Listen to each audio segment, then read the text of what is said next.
Good morning, church family. Today is day 98, and we are beginning the book of 1 Samuel, and we're looking at chapters 1 through 3 today. Starting in chapter 1, we see Elkanah and his family. He had two wives, Hannah and Peninnah.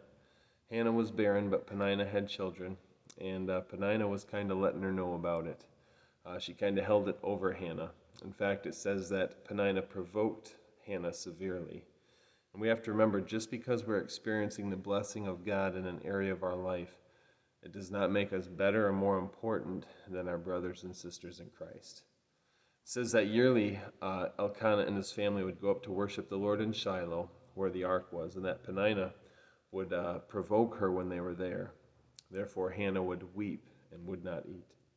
And one thing that the text shows us in this next passage is that the Baroness actually drove Hannah to seek the Lord.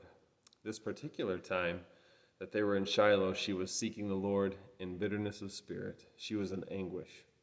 And when Eli the priest sees her, he thinks that she's drunk from the way that she's praying. She was passionate in her silent prayer.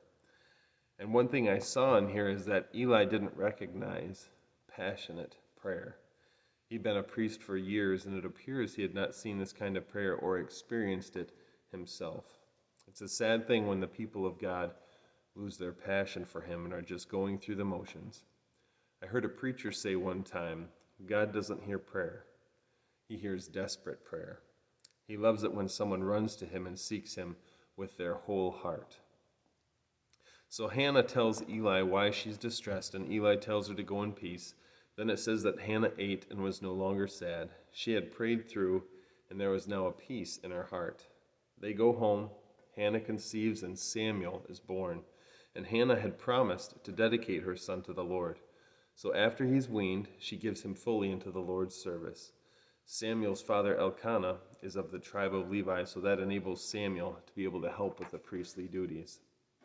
Chapter 2 starts with Hannah's prayer, and then we see part of Eli's family, Hophni and Phinehas. The text uses some very strong language towards them as priests, and says that they were corrupt and that they did not know the Lord, that they were taking specific cuts of meat from the sacrificial animals before it had been offered as a sacrifice. And further down it says that they were committing adultery with the women who were at the door of the tabernacle. It says in verse 25 that the Lord desired to kill them.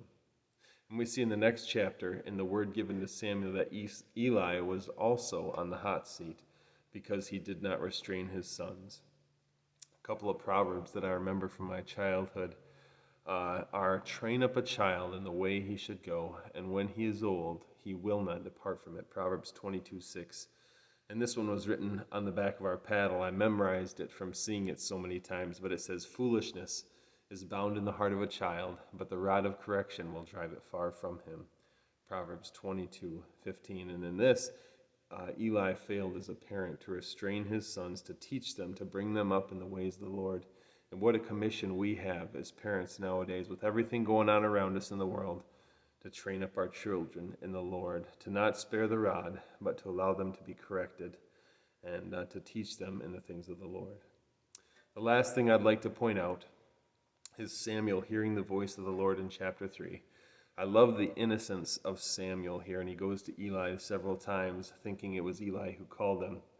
Eli tells him to go back and to wait and then speak to the Lord and say, if he hears it again, speak, for your servant hears. And this was the first time I mentioned Samuel hearing the voice of the Lord, and I believe that God is constantly trying to get our attention. He's constantly trying to speak to us, to draw us closer to himself, and to reveal who he is more to us. So I just want to encourage you guys today, as we're going through the Bible and doing our readings too, just take some time and get alone with the Lord. Put yourself in the place to listen to him, and even say as Samuel did, speak, Lord, for your servant is listening. He loves you and I love you guys, and that's the way it's going to be.